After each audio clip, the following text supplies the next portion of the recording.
का मतलब होता है सुख और ला का मतलब होता है लाने वाली स्त्रीलिंग में, और पुल्लिंग में रहेगा तो रसोल्ला हो जाएगा, लाने वाला हो जाएगा। जो सुख लाने वाला वस्तु है कोई पुल्लिंग में वो कल है और स्त्रीलिंग में उसी का नाम कला है।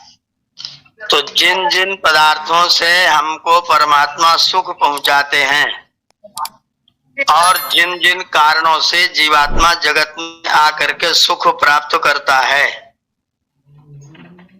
उन कारणों का नाम कला होता है। जैसे कोई वस्तु है, आप उसको जब कला के माध्यम से उसी चीज को कर देते हैं तो आंखों को रुचिकर लगने जाता है, सुंदर लगने लग जाता है। जब वो आंखों को सुख पहुंचाने लग जाता है तो हम लोग उसको कला कहते हैं। इसके पास मकान बनाने की कला है, इसके पास लिखने की कला है, इसके पास पढ़ाने की कला है, इसके पास सुनाने की कला है, इसके पास गाने की कला है। तो गाना तो सब गाते हैं, लेकिन कला वाला कौन है? जो उसमें सुख पैदा कर दे, जो आनंद पैदा कर दे, जिसको सुनने के बाद व्यक्ति गदगद हो जाए, आनंदित हो जाए, तो वो कला हो जाती है। सामान्य में गाता है तो गायक कहलाता है, फिर कला नहीं कहलाती है। तो उसके मूल में जो अर्थ छिपा हुआ है वह है का माने सुख, ला माने लाने वाली, जिसके कारण से व्यक्तियों को, प्राणियों को सुख पहुंचता है, उसका नाम है कला। आपके पास में पालक रखा हुआ है, आलू रखा हुआ है, मसाले डिब्बे में बंद करके रखे हुए हैं। अब आपने अपनी कला का प्रयोग कर दिया तो पालक को लिया, काटा, धोया, उबाला, पीसा और पीस करके बढ़िया ग्रेवी बना करके छौंक दिया, उसमें 4 टुकड़े पनीर के डाल दिए और परोस दिया। तो आपने कहा कि हमने पालक पनीर बनाया है। खाने वाला मस्त हो गया, आनंदित हो गया, वाह आज तुमने पालक पनीर खाया है। ये आपकी कला है। तो विद्यमान वस्तु को भी यदि आप सुख देने वाला बना देते हैं तो फिर वह आपकी कला है। उस क्रिया का नाम कला है जिसके द्वारा आप व्यक्ति को सुख पहुंचाते हैं, और उस पदार्थ का भी नाम कला हो सकता है जिसके द्वारा आप किसी को सुख पहुंचाते हैं। तो मूल बात यह है कि जिसके द्वारा किसी को सुख पहुंचता है उसका नाम है कला। परमात्मा ने इस संसार का निर्माण किया है सब मनुष्यों को, सब प्राणियों को संसार में सुखी करने के लिए। परमात्मा का उद्देश्य है कि मेरे सभी पुत्र सुखी रहें, सभी पुत्र मेरे आनंद में रहें, मेरे धरती पर, मेरे निर्माण में, मेरी कृपा में कोई भी व्यक्ति, कोई प्राणी कभी भी दुखी ना होने पावे। इस भावना के साथ में परमात्मा ने सृष्टि का निर्माण किया है। तो व्यक्ति को सुखी करने के लिए जो सबसे पहली कला की आवश्यकता है वो सबसे पहली कला है यथार्थ विचार। अगर व्यक्ति के अंदर विचार ठीक नहीं होगा तो चाहे जितना सामान बना दिया जाए, अगर उसका चिंतन ठीक नहीं है, व्यक्ति कोई बहुत अच्छा लड्डू बेसन भून करके, मेवा मिश्री डाल करके और बना रहा है, और उसके बाद मन में सोच रहा है कि व्यक्ति ऐसा कुछ कर देता हूं कि व्यक्ति लड्डू को स्वाद में खाए तो, लेकिन उसके बाद में फिर दुखी रहे, बीमार हो जाए, अस्वस्थ हो जाए, उसे दस्त हो जाए। तो लड्डू बढ़िया सा बनाया और उसके अंदर थोड़ा सा जमाल घोटा का चूरन डाल दिया, तो चाहे जितना अच्छा लड्डू बनाओ, लड्डू आपके लिए नुकसानदायक हो जाएगा, घातक हो जाएगा। इसलिए कला यदि लानी है, व्यक्ति को सुख पहुंचाना है, तो सबसे पहली कला होनी चाहिए यथार्थ विचार। जो जैसा उपयुक्त है, जिसके लिए जैसा करना उचित है वैसा ही करना, ये व्यक्ति की पहली कला है। अगर हमारे अंदर ये विचार ना हो कि व्यक्तियों को हमें अपनी अच्छी बात बतानी है, आपके अंदर ये विचार ना हो कि हमको अच्छी बात सीखनी है, तो फिर ये जो पढ़ने पढ़ाने का क्रम हम लोग कर रहे हैं, इस क्रम को फिर हम लोग करने को तत्पर नहीं होंगे। इसलिए यदि व्यक्ति को सुख पहुंचाना हो, सुखी करना हो, तो सबसे पहली कला क्या होगी? उसका उत्तम विचार, जिसको यहाँ पर वैदिक भाषा में ईक्षण कहा गया है और सामान्य भाषा में हम उसको यथार्थ विचार कहते हैं, जिसके द्वारा हम व्यक्ति को सुख पहुंचाने की बात सोचते हैं। अब जब परमात्मा ने हम लोगों को सुख पहुंचाने की बात सोची तो सबसे पहले परमात्मा ने हम जीवात्माओं को प्राण शक्ति से युक्त किया। अगर हमारे पास वो प्राण ना हो तो बाकी सब कुछ हो, तो आपकी सब कला धरी की धरी रह जाएगी, आप कभी सुखी हो सकते हैं। तो सुखी होना हो तो सबसे पहली चीज है प्राण। तो पहले तो परमात्मा ने यथार्थ विचार किया, उसके बाद में आपको यथार्थ विचार दिया, और विचार के बाद में फिर आपको प्राण शक्ति प्रदान किया कि जाओ और इस प्राण शक्ति के द्वारा तुम शरीर धारण करो, जीवंत रहो, और उसके बाद में संसार में खूब सुख प्राप्त करो। तो दूसरी कला है प्राण। वो परमात्मा की शक्ति है जो परमात्मा ने हमको और आपको दे रखा है, जिससे हम लोग सुख प्राप्त कर सके। हम उस परमात्मा के द्वारा किए गए का जो सुखदायक पदार्थ है उनका हम सदुपयोग करते हुए आनंदित हो सके। तो दूसरी कला का नाम इसलिए रख दिया गया प्राण। अब जब प्राण हो और विचार हो और आपने जीवन प्राप्त कर लिया। अब आप जीवित हो गए, आप जीवन धारण करते हैं, लेकिन आपके मन में किसी के प्रति श्रद्धा ही नहीं है, आप किसी से कोई प्रेम करते ही नहीं, आपका किसी पर कोई भरोसा है नहीं, विश्वास आप करते नहीं। तो करने वाले ने तो विचार करके बहुत सुंदर कार्य करके दे दिया, आपके पास में डिब्बे में बंद करके उसने लाके लड्डू दिया, और आपने कहा कुछ न कुछ तो गड़बड़ होगा, ये मुझे सवेरे सवेरे लड्डू लाके क्यों दे रहा है, इसका मतलब कुछ न कुछ तो घपला करना चाहता है, पहले मैं लड्डू को कुत्ते को खिला देता हूँ। और डिब्बा खोल करके रख दिया और कुत्ते को चला गया लड्डू खिलाने चेक करने के लिए। तब तक दूसरा कुत्ता है, डिब्बा उठा के चला गया, कुत्ते ने आराम से लड्डू खा लिया, बाकी डिब्बा दूसरे कुत्ते ने खा लिया, श्रीमान जी हाथ मलते रह गए। तो परमात्मा ने प्राण प्रदान किया, विचार प्रदान किया कि मेरा पुत्र सुखी रहेगा, लेकिन पुत्र ने श्रद्धा पैदा नहीं किया, उसके अंदर श्रद्धा ही नहीं, किसी के ऊपर विश्वास ही नहीं है, तो व्यक्ति प्राप्त करके भी दुखी हो रहा है। इसलिए अगर आपको सुख प्राप्त करना हो तो तीसरी कला क्या होगी, आपके मन में जो व्यक्ति हमारे लिए अच्छा करता है, हमारे माता पिता, आचार्य, अच्छे विद्वान, परमात्मा, सूर्य चंद्र तारे नक्षत्र जितने भी जगत में पदार्थ हैं, सब हमको सुखी करते हैं, अगर उनके प्रति आपके मन में श्रद्धा नहीं है, विश्वास नहीं है, तो उनके द्वारा किए गई चीजों से आप सुख प्राप्त नहीं कर सकते। इसलिए तीसरी कला का नाम क्या रखा गया है, श्रद्धा। अब आपके पास में विचार हो गया, प्राण भी हो गए, और आपके मन में श्रद्धा भी आ गई। अब आपको प्राप्त करने की वस्तुएं देखना है, तो सबसे पहले तो आकाश होना चाहिए, खाली स्थान होना चाहिए, अगर वो ना हो तो हम रहें कहाँ और पाए क्या, कोई चीज पैदा कहाँ हो। तो सबसे पहले आकाश, फिर अगर आकाश हो लेकिन वायु ना हो तो भी आपका शरीर ठीक न चले। फिर जो पांचवी कला हो गई वायु, और वायु हो और आकाश हो लेकिन अग्नि ना हो तो भी आप कुछ नहीं कर सकते, किसी प्रकार कोई सुख अर्जित नहीं कर सकते। तो फिर छठी कला हो गई अग्नि, और फिर अग्नि हो लेकिन पानी ना हो, प्यास लगे और बुझाने के लिए जल ना हो, कोई चीज प्राप्त करना चाहे और जल ही ना हो, तो जल के बिना कोई जीवन ही ना हो, तो इसलिए फिर अगली कला का नाम रखा गया जल। और फिर आठवीं कला रखी गई, सब चारों हो जाएं लेकिन धरती माता ना हो, तो आकाश वायु जल अग्नि का हम प्रयोग कहाँ पर करेंगे, उसके लिए फिर आठवीं कला हमारी पृथ्वी हो गई। और ये आकाश वायु अग्नि जल और पृथ्वी, ये पांचों स्थूलभूत, ये पांचों स्थूलभूत तो हैं, लेकिन इनको प्राप्त करने के लिए आपके पास इंद्रियां ही नहीं है। आकाश को प्राप्त करने के लिए आपके पास कान होना चाहिए, वायु को प्राप्त करने के लिए आपके पास में त्वचा होना चाहिए, अग्नि को प्राप्त करने के लिए आपके पास आंखें होनी चाहिए, जल को प्राप्त करने के लिए रसना होनी चाहिए, पृथ्वी को प्राप्त करने के लिए आपके पास नासिका होनी चाहिए। तो इंद्रियां ना होंगी तो आप इन पांचों तत्वों को प्राप्त नहीं कर पाएंगे। पांचों ज्ञानेंद्रियों से पांचों तत्वों को ग्रहण करेंगे और पांचों कर्मेंद्रियों से उनसे लाभ उठाएंगे। तो अगला कला का साधन इसलिए 9वें नंबर पर रखा गया है इंद्रिय। तो इंद्रियां हमको सुख पहुंचाती हैं, बिना इंद्रियों का हम सुख प्राप्त नहीं कर सकते। इसलिए 9वीं कला जो परमात्मा ने हमको प्रदान की सुखी करने के लिए, उसका नाम है इंद्रियां। 10 इंद्रियां मिल करके आपको अग्नि जाल वायु अग्नि पृथ्वी आकाश और श्रद्धा और प्राण और विचार, इन सब का साधन आपकी इंद्रियां बनती हैं। इसलिए 9वीं कला इंद्रिय है। और इंद्रिय के बाद में फिर अगर ज्ञान ना हो, आपके पास 10 इंद्रियां हो लेकिन किसी चीज को प्राप्त करने का आपके पास में ज्ञान ना हो, मनन ना हो, चिंतन ना हो, सोच ही ना हो, आप कुछ सोचे ही ना, आप उसको प्राप्त करने की चीज जानते ही ना हो, तो भी आप सुखी नहीं हो सकते हैं। इसलिए 10वीं कला का नाम है ज्ञान, मन।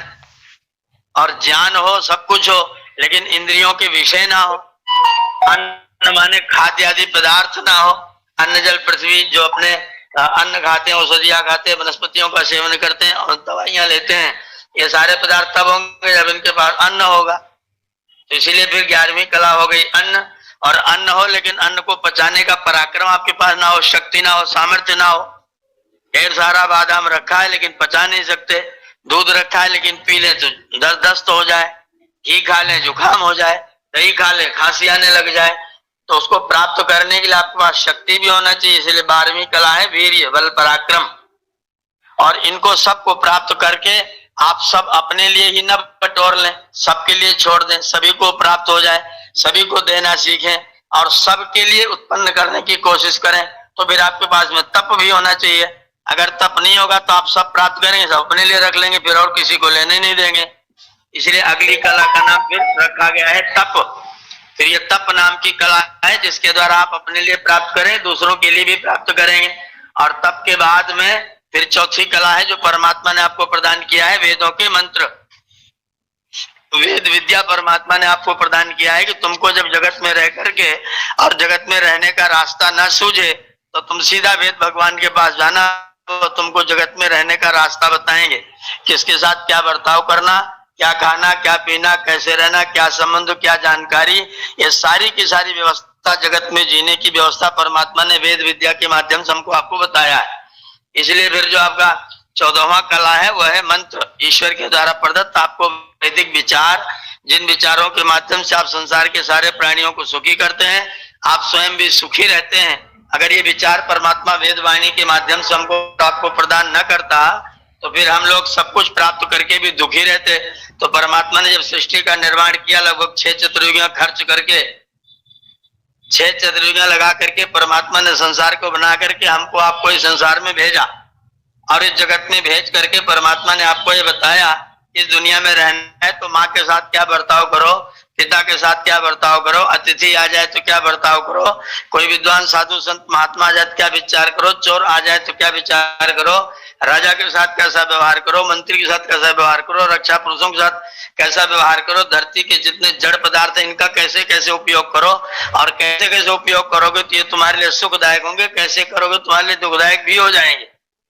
परिवार कैसे बनाया जाए, परिवार में कैसे रहा जाए, जीवन कैसे व्यतीत किया जाए, ब्रह्मचर्य, गृहस्थ, वानप्रस्थ, संन्यास आश्रमों की व्यवस्था कैसे किया जाए, कैसे कर्मकांड करके बच्चों की सुशिक्षा का प्रबंध किया जाए, ये सारा प्रबंध जानकारी देने के लिए परमात्मा ने 14वीं कला आपको प्रदान की है जिसका नाम है मंत्र, वेद विद्या। और फिर 15वीं कला दिया है कर्म। अगर वो कर्म की व्यवस्था आपके पास ना हो, हम कुछ कर ही न सके, ज्ञान हो, विचार हो, वेद विद्या हो, सारी चीजें हो, इंद्रिया हो, अन्न जलवायु अग्नि पृथ्वी आकाश सब कुछ हो, लेकिन आप कर्म करें ही कुछ ना। सब कुछ उपलब्ध होने के बाद भी अगर व्यक्ति निष्कर्मण्य रहे, इसलिए परमात्मा ने संदेश दिया कुर्वन् एव यह कर्माणि जिजीविषेत् समाः। व्यक्ति को चाहिए कि 100 वर्षों तक कर्म करता हुआ ही जीने की इच्छा करे, बिना कर्म के कभी कोई व्यक्ति जीने की इच्छा न करे। यह संसार आश्रम व्यवस्था में होकर के चलता है, आराम व्यवस्था में होकर के नहीं चलता है। इसलिए व्यक्ति को जैसे जैसे शरीर की आयु हो उस आयु में करने के लायक जैसे जैसे कर्म हो उन कर्मों को व्यक्ति को अवश्य करना चाहिए। ये कर्म भी आपको सुख लाने का एक साधन है। अगर आप कर्म नहीं करेंगे सब पदार्थ आपके पास होते हुए भी आप कभी भी सुख नहीं प्राप्त कर सकते, सुखी नहीं हो सकते, और न स्वयं सुखी रहेंगे न दूसरों को सुखी कर सकेंगे। इसलिए परमात्मा ने जो 15वीं कला बताई है उसका नाम है कर्म। हमें संसार में वेदानुकूल जैसे जैसे वेद में कहा गया है, जैसा आदेश भगवान वेद ने दिया है वैसा वैसा कर्म हम लोग उसको देख करके करते रहे जिससे हमारा कल्याण और हम सुख प्राप्त कर सके। तो इसके लिए परमात्मा ने फिर आपको 15वीं कला कर्म के रूप में दी है। और फिर 16वीं कला आपको अधूरा नहीं रखा। परमात्मा ने दुनिया में जितने पदार्थ बनाए हैं उन सारे पदार्थों का नाम वेदों के माध्यम से रख करके आपको दे दिया, सारे नाम, सब पदार्थों का नाम, और जैसे जैसे नाम वैसे वैसे उनके गुण कर्म और स्वभाव। परमात्मा ने वेदों में जिन पदार्थों का जैसा जैसा नाम रखा है उन पदार्थों में वैसे वैसे गुण है, गुण के आधार पर उनका परमात्मा ने नाम रखा है। जैसे हमारा नाम उन्होंने मनुष्य रखा, हमारा नाम उन्होंने नर रखा, हमारा नाम उन्होंने मर्त्य रखा। तो मर्त्या का मतलब जो मृत्युशील है, जो मरने के स्वभाव वाले ऐसे मर्त्य हैं। जो कर्म तो करते लेकिन कर्मों का बोझा अपने ऊपर नहीं लेते, वो नर कहलाते हैं। जो मनन करके विचार करके कार्यों को करते हुए मनुष्य कहलाते हैं। फिर हमारा नाम परमात्मा ने आत्मा भी रखा है, अतत निरंतरम, जो निरंतर गति करता रहता है। एक पदार्थ का नाम परमात्मा ने सूर्य रखा है। तो सरति सारयति सर्वम जगत, जो अपनी कीली पर चलता है और सारे जगत को चलाता है, इसलिए परमात्मा का नाम सूर्य है।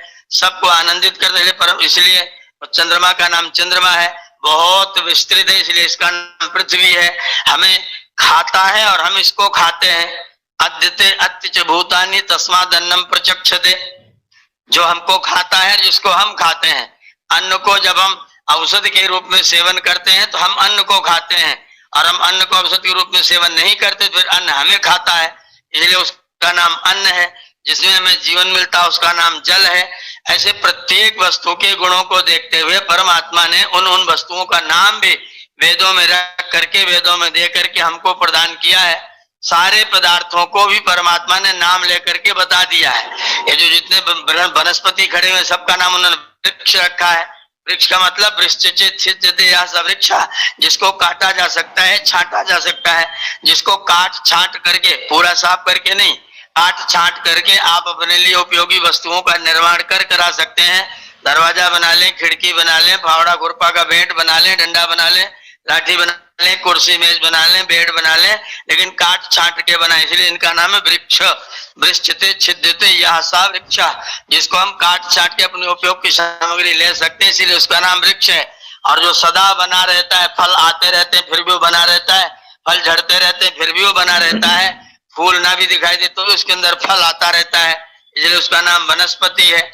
तो हर पदार्थ का उसके उसके गुण को देखते हुए, गाय का नाम पृथ्वी, गाय का नाम वाणी, गाय का नाम वेदवाणी, गाय का नाम गौ माता, ये सब नाम रख रखा है। नदियां बना रखी, नदियों का नाम वेदों में गंगा, यमुना, शतावरी, शतुद्री, तमाम नदियों के नाम दे रखे हैं। हर पदार्थ का नाम परमात्मा ने दे रखा है, जिससे हम उस पदार्थ के गुणों को जानते हुए उस पदार्थ का व्यवहार अपने जीवन में कर सकें, इसलिए परमात्मा ने नाम भी हमको बता दिया है। ये 16 कलाएं, सर्वप्रथम सबसे पहले अगर आपको सुखी होना हो तो आप सबसे पहले अपना विचार पैदा करिए, और विचार हो तो फिर आपके पास में प्राण होना चाहिए। विचार और प्राण दोनों हो जाएं तो फिर अपने अंदर श्रद्धा होनी चाहिए, जिससे हम उस कार्य को निष्ठापूर्वक, प्रेम पूर्वक कर सकें। और श्रद्धा भी प्राप्त हो जाए तो फिर आकाश, वायु, अग्नि, जल, पृथ्वी, ये जो पंच तत्व हैं, पांचों सूक्ष्म और पांचों स्थूल, इन पांचों प्रकार के पदार्थों को परमात्मा ने को सुखी करने के लिए प्रदान किया। और फिर इनके सुखों को प्राप्त करने के लिए हमको परमात्मा ने इंद्रियां प्रदान की। इंद्रियों के साथ में परमात्मा ने मन को, ज्ञान को जोड़ा, और फिर धरती पर परमात्मा ने अन्न पैदा किया। हमारे शरीरों में उस अन्न को पचाने की ताकत, शक्ति और पराक्रम भरी, और हमारे जीवन में उन्होंने तप का उपदेश किया कि तप करके इन पदार्थों के सुख को तुम प्राप्त करो। और फिर उसके बाद में परमात्मा ने वेद का ज्ञान, मंत्र प्रदान करके आपको सुखी किया। और मंत्रों में, वेदों में आपके लिए कर्म की व्यवस्था कर दी। 15वां जो आपका कला है वो 15वां कला कर्म दिया। और फिर 16वां कला सब पदार्थों का नाम भी आपको बता करके इन 16 कलाओं के द्वारा परमात्मा आपको सदैव सुखी करने का प्रयत्न करता है। तो सुखी होने का ये मूल मात्र आधार है, इसीलिए इनका नाम कला है। और ये 16 कलाएं जिनसे व्यक्ति सुखी होता है, इन 16 कलाओं का प्रदान करने वाला परमपिता परमात्मा है। इसीलिए परमात्मा का नाम षोडशी है। लोग कहते षोडशी माने 16 वर्ष का, ये उनका बेकार का चिंतन है। लोग कहते राम जी 12 कला के, कृष्ण जी 16 कला के थे, ये भी उनका निठल्ला चिंतन है, बेकार की बातें हैं। ये 16 कलाएं परमात्मा की है, और परमात्मा ने सब जीवों को आनंदित करने के लिए प्रदत्त किया है। जो जीव इन कलाओं को परमात्मा से ले करके जितना जितना इनका सदुपयोग करेगा, उतना उतना व्यक्ति सुख प्राप्त करेगा। अगर भगवान श्री राम इन कलाओं को प्राप्त करके सुखी हुए तो 16 कलाओं को उन्होंने भी प्राप्त किया। कृष्ण भगवान सुखी हुए तो 16 कलाओं को उन्होंने भी प्राप्त किया। हम में से प्रत्येक जीव इन 16 कलाओं को प्राप्त करता है, केवल मात्रा का भेद होता है। कौन व्यक्ति किस कला का कितना उपयोग करता है, जिससे व्यक्ति कितना सुखी होता है। तो जो जितना ज्यादा कलाओं का प्रयोग करेगा वो उतना ज्यादा सुख प्राप्त करेगा। जिसने जिसने जितना जितना ज्यादा किया सबने सुख प्राप्त किया। कृष्ण भगवान ने भी सुख प्राप्त किया, राम भगवान ने भी सुख प्राप्त किया, हमारे ऋषियों मुनियों ने सुख प्राप्त किया, हमारे देवों ने सुख प्राप्त किया, हमारे पूर्वजों ने सुख प्राप्त किया। हम और आप भी इन्हीं कलाओं के माध्यम से सुख प्राप्त कर रहे हैं। इसलिए 16 कलाएं परमात्मा ने सब जीवों को दे रखी हैं। कोई 16 कला, 12 कला, 15 कला, 14 कला वाला जीव नहीं होता है। सभी जीवों को परमात्मा ने अपनी 16 कलाएं प्रदान की हुई है। उन कलाओं का जो मनुष्य, जो प्राणी जितना अधिक उपयोग करता है वो उतना ज्यादा कलाओं वाला माना जाता है, उतना ज्यादा कलाओं से व्यक्ति सुखी भी होता है। तो हमारा यह कर्तव्य है कि इन कलाओं को हम जान करके, इन कलाओं का सम्यक जीवन में उपयोग करके, और इन कलाओं से स्वयं सुखी हो, और इन कलाओं से दूसरों को सुख देने का प्रयास करें। जो जितना ज्यादा कलाओं का प्रयोग करके अपने को सुखी और दूसरों को भी सुख पहुंचाएगा, वह उतना ज्यादा कला वाला व्यक्ति कहलाएगा और वह उतना ही ज्यादा परमात्मा के निकट होगा, क्योंकि परमात्मा 16 कलाओं वाला है।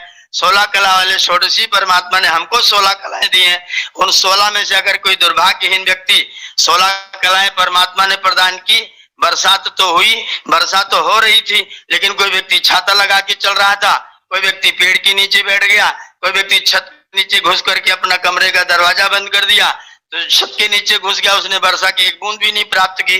जो पेड़ के नीचे बैठा तो उसने 2-4 बूंदें खाई, जिसने छाता लगाया उसने 10-20 बूंदें खाई, जो बरसात में भीग करके नहा करके आनंद लिया उसने बरसात का पूरा आनंद लिया।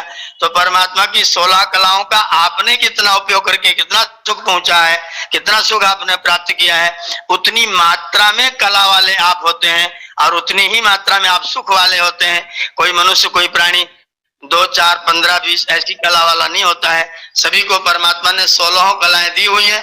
जो व्यक्ति इसका जितना उपयोग करेगा वो व्यक्ति उतना ही ज्यादा इन कलाओं के माध्यम से आनंद को प्राप्त करेगा। ये परमात्मा अपनी 16 कलाओं से अपने जीवन को सुखी करता है, इसलिए इनका नाम कला है और इसीलिए परमात्मा ने इनका नाम षोडश कला रखा है और इसी कारण से परमात्मा का भी एक नाम षोडशी हो गया है। ये मंत्र पर थोड़ा सा कला के विषय में विचार था।